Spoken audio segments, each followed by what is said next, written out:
आत्मदेव जी महाराज एक ब्राह्मण हुए हैं। आत्मदेव पुरे तस्मिन सर्व वेद विशारद, बड़े विद्वान ब्राह्मण हैं। इनकी एक धर्म पत्नी है, इनका नाम है श्रीमती धुंधुली देवी।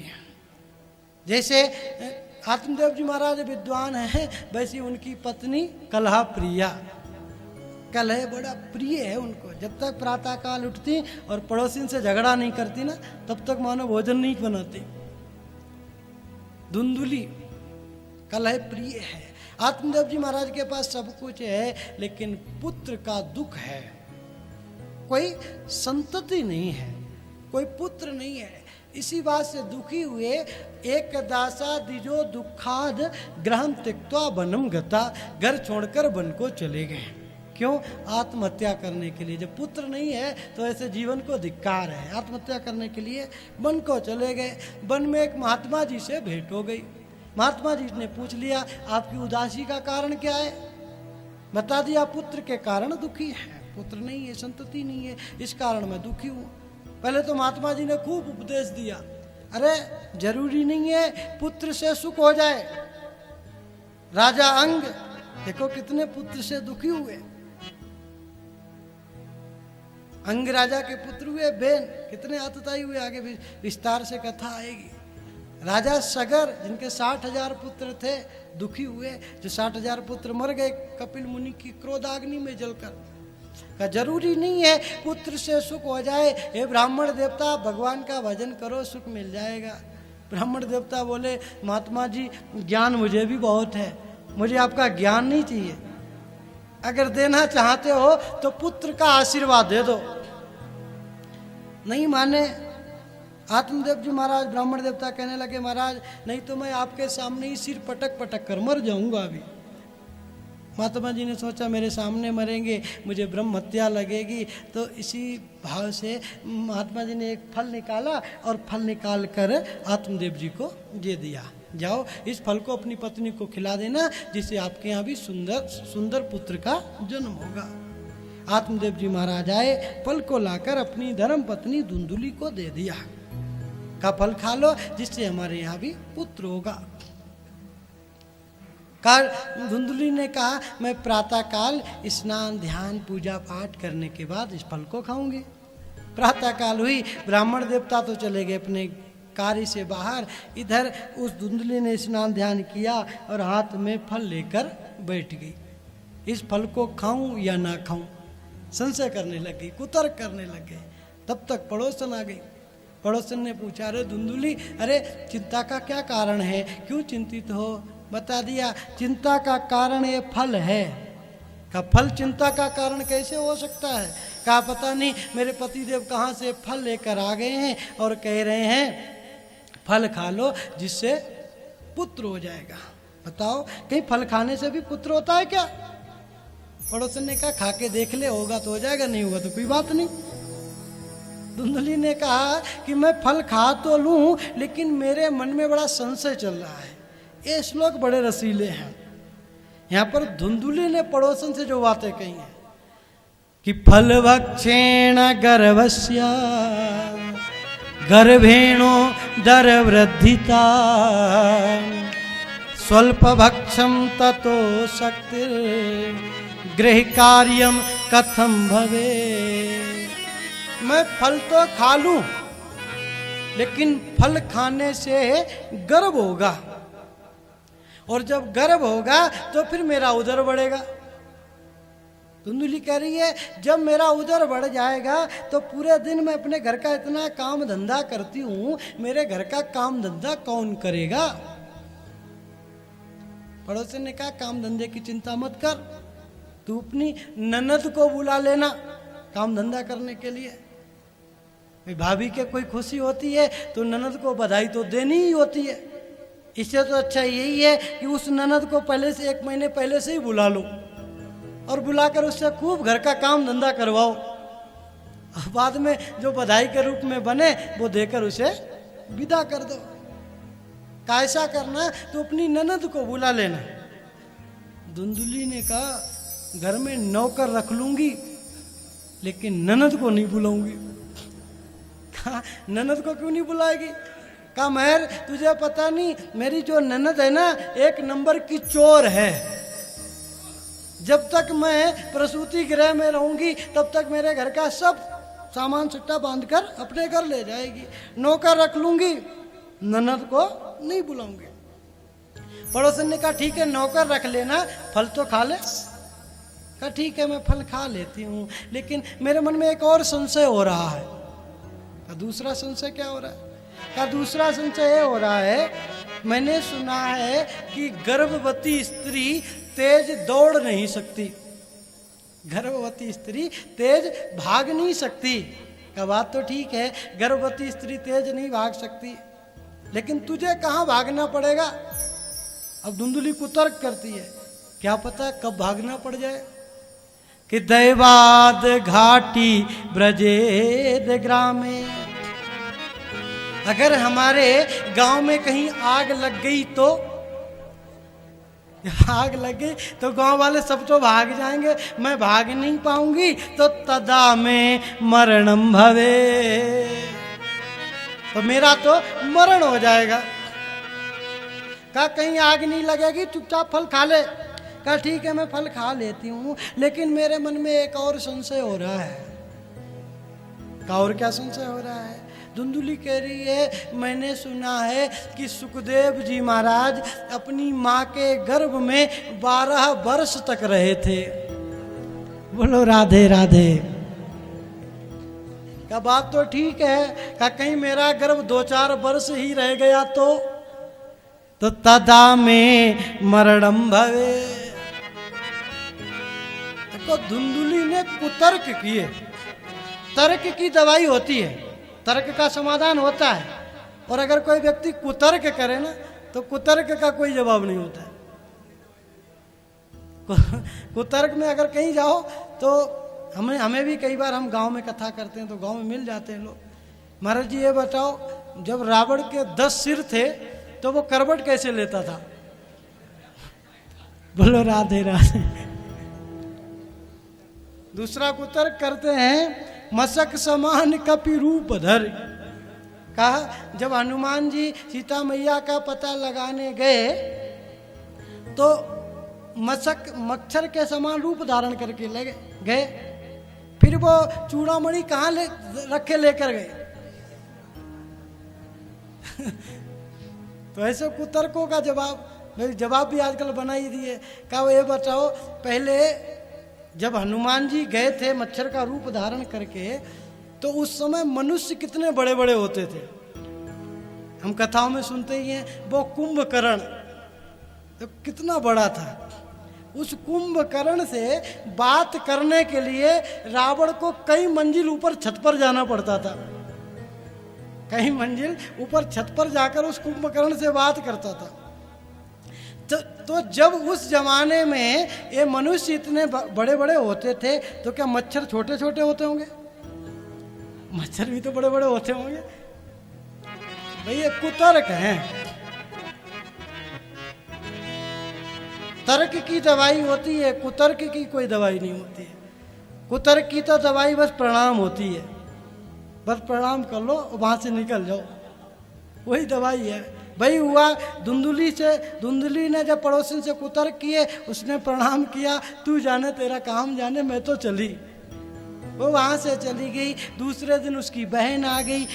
वो तो बहन उसकी खुद चाहती थी कि इसके कोई संतान ना हो, जिससे इसकी प्रॉपर्टी भी मेरी हो जाए। तो पूछा दुख का कारण का, दुख का कारण ये फल है। पूरा घटनाक्रम बता दिया। उसने कहा रे कहीं फल खाने से भी पुत्र होता है, ये सब झूठी कल्पना है। इस फल की अगर तू परीक्षा लेना चाहती है, इस फल को अपनी गैया को खिला दे, और मेरे पुत्र होने वाला है, मैं उस पुत्र को तुझे दे दूंगी। तुझमें मुझमें कोई फर्क थोड़ी है। धुंधली को ये बात जम गई, अरे बहन हो तो तेरी जैसी होनी चाहिए। तुरंत उस फल को तो गैया को खिला दिया। और धीरे धीरे समय व्यतीत हुआ है। धुंधली की बहन के एक सुंदर पुत्र हुआ है। उस पुत्र को लाकर धुंधली को दिया गया है। धुंधली ने आत्मदेव जी को बताया। इधर जिस गाय को फल दिया था उस गाय से भी सुंदर पुत्र का जन्म हुआ है। बड़ी विशेषता है उस पुत्र में। संपूर्ण शरीर है मनुष्य जैसा और कान है गाय के जैसे। आज तो लोग आत्मदेव जी महाराज के भाग्य की सराहना करते हैं। अरे आत्मदेव जी के तो भाग्य खुल गए जहाँ इनके कोई पुत्र नहीं था। आज देखो गाय से भी सुंदर पुत्र का जन्म हुआ है। आत्मदेव जी महाराज ने खूब बधाइयां बांटी हैं कि भाग्योदयो धुना जाता आत्मदेवस्य पश्यता। बाद में आत्मदेव जी महाराज अपने पुत्रों का नामकरण करने लग गए। बड़े पुत्र का नामकरण करने की सोच रहे थे। मेरा नाम आत्मदेव, मेरे पुत्र का नाम आत्मा राम होना चाहिए, रखना चाह रहे थे। उसी समय धुंधुली आ गई। वाह महाराज, 9 महीने कष्ट मैंने झेला और नाम आप अपने नाम से रखोगे। आत्मदेव जी बोले भाग्यवान तू ही बता दे नाम क्या है। तो धुंधुली ने नाम रखा, मेरा नाम धुंधुली, मेरे पुत्र का नाम धुंधुकारी होगा। नाम रख दिया भाई धुंधुकारी। और दूसरे पुत्र के कान गाय के जैसे हैं, इसलिए उनका नाम रखा गोकर्ण। देखो ख्याति दोनों ने प्राप्त की, लेकिन ख्याति में, प्रसिद्धि में थोड़ा सा अंतर है कि गोकर्ण पंडितो ज्ञानी धुंधुकारी महाखला। दोनों ने ख्याति प्राप्त की। गोकर्ण जी महाराज तो विद्वान पंडित हुए हैं और धुंधुकारी 1 नंबर का खल हुआ, दुष्ट हुआ। अब तो धुंधुकारी की खूब शिकायतें जब आत्मदेव जी के पास आई है, आत्मदेव जी महाराज बड़े दुखी हुए। पुत्र की शिकायतों से दुखी हुए, मन में विचार किया अरे अब तो मैं आत्महत्या कर लूंगा जाके। देखो भाई, आत्मदेव जी महाराज के जब पुत्र नहीं था तो भी कहते आत्महत्या करने के लिए, आज पुत्र हैं तो भी क्या कह रहे हैं भाई अब तो मैं आत्महत्या कर लूंगा जाके। भाव क्या है कि जरूरी नहीं कि पुत्र से सुख मिल ही जाए, कि पूत सपूत तो क्यों धन संचय, पूत कपूत तो क्यों धन संचय। आत्मदेव जी महाराज आत्महत्या का भाव बनाकर वन में जाने के लिए तैयार हुए। उसी समय गोकर्ण जी महाराज आए। गोकर्ण जी महाराज ने सोचा आज पिताजी को थोड़ा उपदेश दे दिया जाए। उपदेश देने के लिए तैयार हुए। देखो उपदेश आत्मदेव जी को पहले भी दिया गया, लेकिन उस समय उपदेश आत्मदेव जी को अच्छा नहीं लगा, और जब जिस चीज की कामना थी उसी से ठोकर लग गई तो अब उपदेश अच्छा लग रहा है। अब गोकर्ण जी महाराज ने गोकर्ण गीता के नाम से बहुत सुंदर उपदेश दिया है अपने पिताजी को। हे पिताजी, असारा खलु संसारो दुख रूपी विमोह का। हे पिताजी, ये जो संसार है असार है, दुख रूपी विमोह का, दुखों का कुआं है ये संसार। दुखालयम शाश्वतम, संसार को कहा गया है दुखालयम शाश्वतम। यहाँ सभी के पास दुख ही दुख है, सुख किसी के पास नहीं है। कोई मैंने आपको बताया ही था कल के पावन प्रसंग में, न चेन्द्र से सुखम किंची, किसी के पास भी सुख नहीं है, क्योंकि संसार का नाम दुखालय है। देखो जहाँ विद्यालय होता है, विद्यालय में हमें क्या मिलता है? विद्या। औषधालय में हमें क्या मिलता है? औषधि। तो ये दुखालय है, दुखालय में क्या मिलेगा भाई? दुखालय में दुखी तो मिलेगा। पिताजी, यहाँ किसी को भी सुख नहीं है। अगर सुख चाहते हो तो धर्मम भजस्व सततम त्यज लोक धर्मान, सेवा सुसाधु पुरुषान जहि काम तृष्णा। हे पिताजी, धर्म का आचरण करो, किसी के गुण दोष मत देखो। अगर किसी के गुण देखोगे तो उसके प्रति आसक्ति हो जाएगी, और किसी के दोष देखोगे तो उससे घृणा हो जाएगी। ना आसक्ति अच्छी है और ना घृणा अच्छी है। श्री कृष्ण मापनीयतम दशमस्य पाठा। आत्मदेव जी महाराज को अब वैराग्य हो गया, वन को चले गए हैं। वन में जाकर श्रीमद् भागवत महापुराण के 10वें स्कंद का पाठ किया है। जब आत्मदेव जी महाराज वन को चले गए, इधर धुंधुकारी ने अपनी माँ को बोला, माँ मुझे धन दे, मुझे रुपया पैसा दे। अब वो धुंधुली दुखी हुई, जितना रुपया पैसा मेरे पास था, जितना धन था, वो सब तू बर्बाद कर चुका है। अब मैं तेरे लिए धन कहाँ से लेकर आऊं? धुंधुकारी अपनी माँ पर चिल्लाते हुए बोला, कविस्तम तिष्ठति ब्रूहि अनिशेलतया नचे। अरे मुझे धन नहीं देगी तो तुझे जलती हुई लकड़ी से मारूंगा। बताओ भाई, धुंधुकारी आज अपनी माँ से कह रहा, अगर धन नहीं देगी तो जलती हुई लकड़ी से मारूंगा। ये किस चीज का प्रभाव है? ये प्रभाव है एक संत के प्रसाद के अनादर का प्रभाव है। अगर धुंधुली ने संत के प्रसाद का अनादर नहीं किया होता और उस फल को खा लिया होता तो पुत्र कौन होता? गोकर्ण जी महाराज। और गोकर्ण जी होते तो इतना दुख नहीं देते। आज संत के प्रसाद का अनादर किया, परिणाम आप लोगों के सामने है। बोलो राधे राधे। हम लोग भी प्राय ऐसा करते हैं कि कहीं कोई प्रसाद बांट रहा होता है ना, बस हो गया हो गया, दूर से हाथ हिला देते, हो गया हो गया। अगर हमें प्रसाद नहीं खाना है तो ऐसे हाथ ना हिलाओ, जाओ उसे स्पर्श कर लो, प्रणाम कर लो। प्रसाद का अनादर पता नहीं हमें कहां से कहां पहुंचा दे। तो अनिशे लतया नचेत।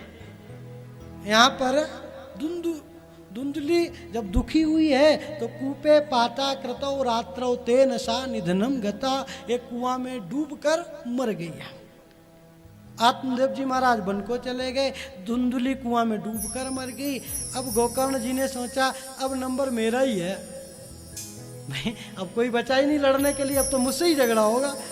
तो गोकर्ण जी ने सोचा और आए धुंधुकारी के पास, हाथ जोड़ा, भाई साहब मैं तो तीर्थ यात्रा में जा रहा हूं, जहां पर हमें लगे झगड़ा होने वाला है ना, उस स्थान का तुरंत परित्याग कर देना चाहिए। तीर्थ यात्रा का नाम लिया और गोकर्ण जी महाराज वहां से रवाना हो गए। इधर वो धुंधुकारी 5-5 वैश्याओं को ले आया। 5-5 वैश्याओं के पालन पोषण के लिए चोरी करता है, डकैती डालता है। एक दिन तो राजा के यहाँ पर चोरी की, बहुत सारा धन चुरा कर लाया। उन वैश्याओं ने देखा इतना सारा धन, पूछा ये धन कहाँ से लाए? कहा आज मैंने राजा के यहाँ पर चोरी की है। वैश्याओं ने सोचा हो ना हो किसी न किसी दिन तो ये पकड़ा ही जाएगा, और जिस दिन ये पकड़ा गया उस दिन हमारा नाम भी ले देगा। तो राजा इसको तो सूली की सजा देंगे ही देंगे, इसके साथ में हमको भी सूली की सजा मिलेगी। आज उन वैश्याओं ने धुंधुकारी को मारने की रणनीति बना ली। धुंधुकारी आया है और आकर जब लेट गया, एक सिर दबाने लग गई, एक पैर दबाने लगी। धुंधुकारी को जब नींद आई है, एक गई है रस्सी ले आई और खाट से धुंधुकारी को बांध दिया। एक वैश्या धुंधुकारी के गले को दबाने लगी, फिर भी धुंधुकारी का प्राण नहीं निकला है। एक वैश्या गई है और जाकर तप्तंगार समूहाक्ष तन्मुखे ही विचिक्षिपु, तब तंगार लेकर आई है और धुंधुकारी के मुख में ठूस दिए हैं। अग्निर्ज्वालाति दुखेन तेन सा निधनम गता। अग्नि की ज्वाला से दुखी हुआ धुंधुकारी उसी समय उसका प्राणांत होता है। यहाँ पर सूत जी महाराज ने बताया है, स्त्रीणाम नैव तु विश्वासम दुष्टानाम कार्येद बुधा।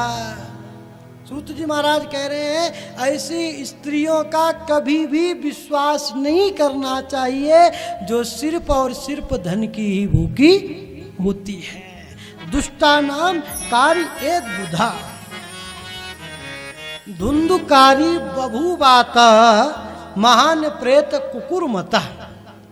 बड़ा भयंकर प्रेत बना है धुंधुकारी।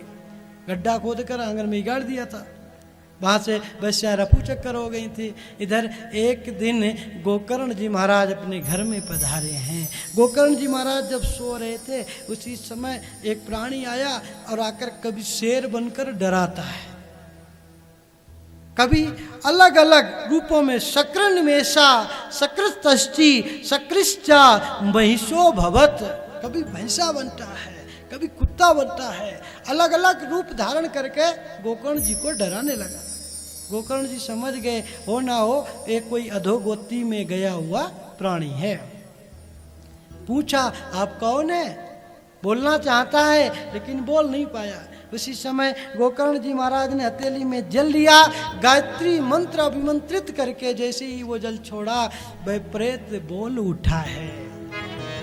धुंधुकारी बोला है कि अहम भ्राता त्वदीयोऽस्मि धुंधुकारीति नामता सुखियेनैव दोषेण ब्रह्मत्वं नासितं मया। अरे भाई मैं आपका भाई धुंधुकारी हूँ, अपने ही दोष के कारण मैं इस प्रेत योनि में आया हूँ। अरे भैया मेरा जन्म ब्राह्मण कुल में हुआ था लेकिन मैं कर्म से भ्रष्ट हो गया, जिस कारण इस प्रेत योनि में मुझे आना पड़ा है।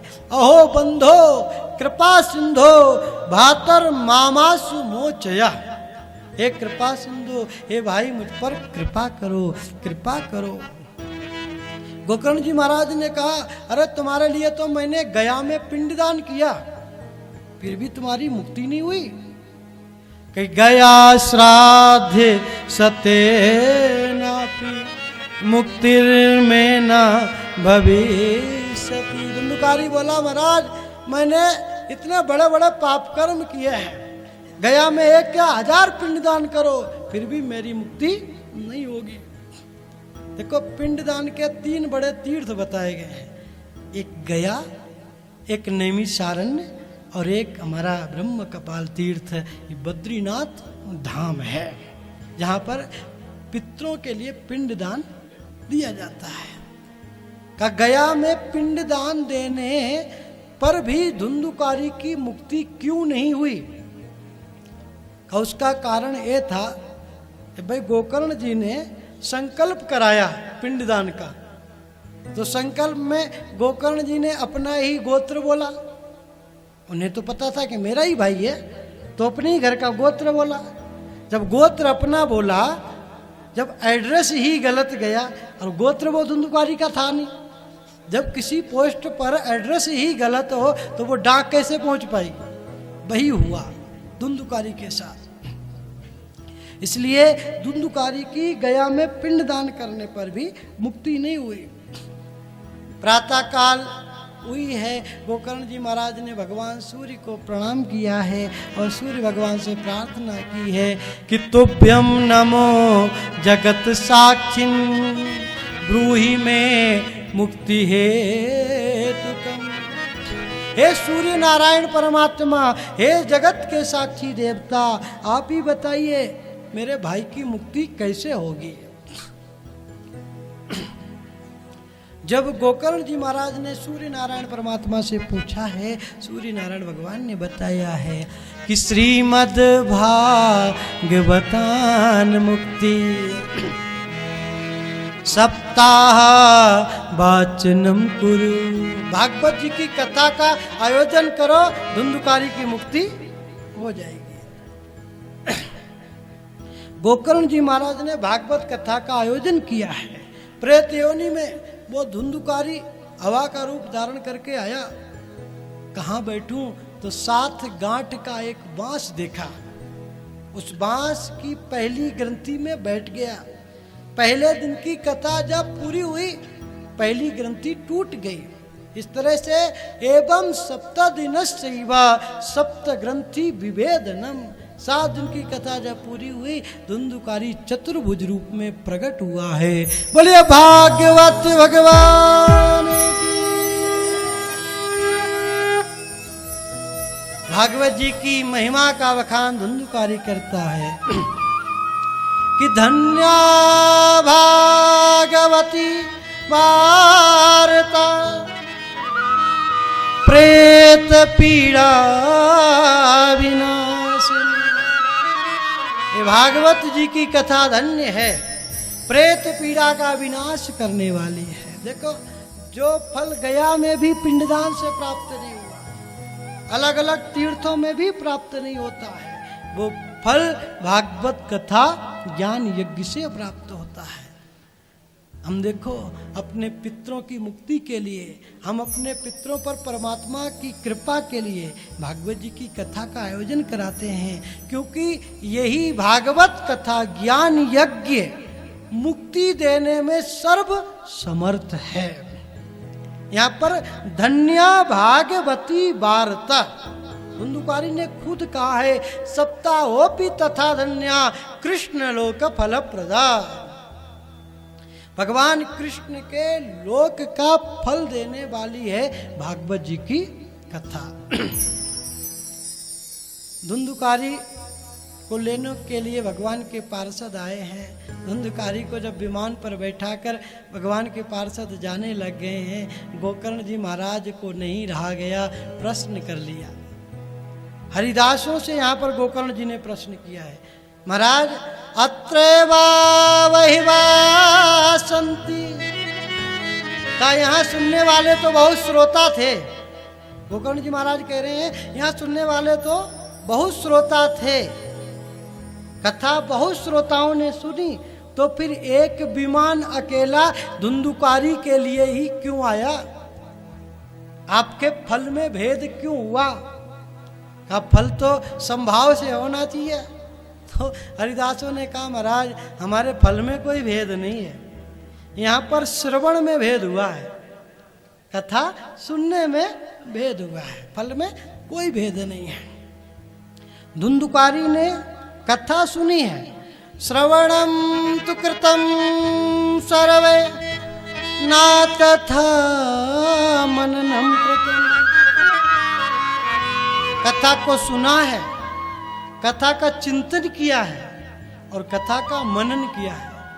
और श्रोताओं ने, किसी ने कथा को मन से सुना नहीं, किसी ने इस कान से सुना इससे निकाल दिया, और किसी ने चिंतन मनन नहीं किया। तो यहाँ महाराज सुनने में भेद हुआ है। ऋषि मुनि उदाहरण बताते हैं कि श्रोता भी 3 प्रकार के होते हैं, और सुंदर कथा बताते हैं ऋषि मुनि। एक श्रोता होता है श्रोता, जैसे राजर्षि परीक्षित, जैसे हमारे भोले बाबा, जैसे अर्जुन, ये हैं श्रोता। दूसरे होते हैं सरौता। आपने देखा होगा सरौता जो सुपारी काटता है। पहले तो प्राय लोग सुपारी खाते थे, वो हाथ में ही लेके ही बैठते थे उस सरौता को।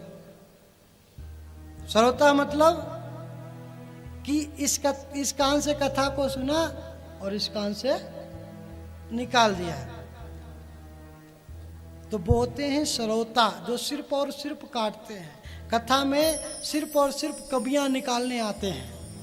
कुछ लोग होते हैं, आकर देखते हैं कथा हो रही है तो 10 गलती तो कथा आयोजक की निकालते हैं। भाई रावत जी ने ये किया, ये नहीं किया, ये भी तो करना चाहिए था। और 10 गलती कथावाचक की निकालते हैं। कथावाचक महाराज ने कथा तो बढ़िया सुनाई, लेकिन ये चीज़ सुनाई नहीं, ये छोड़ दी, ये कथा वहाँ पूरी नहीं की। तो जो व्यक्ति 10 गलती कथावाचक की निकाले और 10 कथा आयोजक की निकाले, और हम आए किस लिए थे? गलती निकालने थोड़ी आए थे, आए थे कथा सुनने के लिए, जिसलिए आए हमने वो कार्य नहीं किया, हम श्रोता की तरह काट कर चले गए। ये होते हैं दूसरे प्रकार के, एक है श्रोता और दूसरे हैं श्रोता, और तीसरे बहुत सुंदर होते हैं। तीसरे मुझे बहुत अच्छे लगते हैं। तीसरे वाले जो हैं मुझे बिल्कुल भी डिस्टर्ब नहीं करते हैं, राज आराम से कथा करता रहता हूँ और उनको देखता रहता हूँ, दर्शन करता रहता हूँ। तीसरे होते हैं सोता, जो सिर्फ कथा में सोने के लिए ही आते हैं। आए महाराज और कहीं देख लिया कोई खम्भ और आराम से बैठ गए, पड़ोस वाला कोई उठाएगा भी ना, उठो सो रहे हो क्या? नहीं नहीं, हम तो ध्यान लगा के कथा सुन रहे हैं। ऊपर से जवाब और दे देंगे। हमारी माताओं को ये सुविधा ज्यादा है, आराम से घूंघट डाल लेती हैं, आराम से कोई देख भी नहीं पाता है। तो ये होते हैं सोता। देखो ये भी भागवत कथा का ही प्रभाव है। व्यक्ति बड़ी बड़ी गोलियां खाता है सोने के लिए, फिर भी नींद नहीं आती। उस व्यक्ति को भी लाकर अगर कथा में बैठा दिया जाए ना तो 15 मिनट में ही सो जाएगा। ये कथा का प्रभाव है, क्योंकि मैंने आपको बताया था ना, कथा में आते ही तापत्रय विनाशाय, तीनों प्रकार के ताप क्षय हो जाते हैं। जब सब कष्ट निपट गए, अब जब मन में सुख आया, जब कोई टेंशन नहीं होगी, नींद व्यक्ति को कब आती है? टेंशन में कभी व्यक्ति को नींद आते देखिए, जब व्यक्ति की सब टेंशन दूर हो जाती है तभी व्यक्ति को नींद आती है। और सब टेंशन और कहीं दूर नहीं हो सकती। घर में रहो, कहीं भी रहो, जितनी कोई ना कोई टेंशन तो बनी रहेगी। एक कथा ही ऐसी है, एक भागवत भगवान का सानिध्य ही ऐसा है जहाँ भागवत भगवान का दर्शन हुआ और हमारे सारे कष्ट दूर हो गए। तो तीसरे होते हैं सोता। हमें क्या बनना है? अब आपकी मर्जी, हमने तीनों बता दिए। हमें बनना है, देखो इतना सुंदर धाम मिला है, हमें किसी की कमियों से मतलब नहीं है। हम कोई कथा सुना, हम तो आपके पास 5 दिन और रहेंगे, जो कमी निकालोगे निकालते रहो, हमें कोई फर्क नहीं पड़ेगा। रावत जी को भी कोई फर्क नहीं पड़ेगा, निकालो निकालते रहो। लेकिन हम अपना समय गंवा रहे हैं, हम दूसरों की कमियां निकाल कर अपना समय जरूर गंवा रहे हैं। ये 5-7 दिन निकल गए ना कमियों में, तो पता नहीं कब भगवान की कृपा होगी, कहीं ऐसा फल दोबारा ऐसा दुर्लभ अवसर मिले या ना मिले। हमें सिर्फ और सिर्फ साधक बनना है, श्रोता ही बनना है। बोलिए भागवत भगवान की। तो यहाँ पर हरिदासों ने कहा है, महाराज आप और कथा का आयोजन करिए और मन से कथा सुनवाइए सबको, तो सबके लिए सम फल मिल जाएगा। तो गोकर्ण जी महाराज ने अब संपूर्ण ग्रामवासियों के कल्याण के लिए कथा का आयोजन किया है। जब कथा पूरी हुई है, आदरणीय सूत जी महाराज बता रहे हैं कि अयोध्या वासिना सर्वे यथा रामेण संगता गोकर्णेन स गोपालो गोलोकम गोपवल्लभ। जैसे सभी अयोध्यावासी हमारे राम जी भगवान के साथ साकेत धाम को पधारे थे, जैसे सभी कृष्ण कन्हैया के साथ गोलोक धाम में पधारे थे, वैसे ही भागवत कथा के प्रभाव से सभी ग्रामवासी भगवान के धाम को पधारे हैं। बोलिए भागवत भगवान की।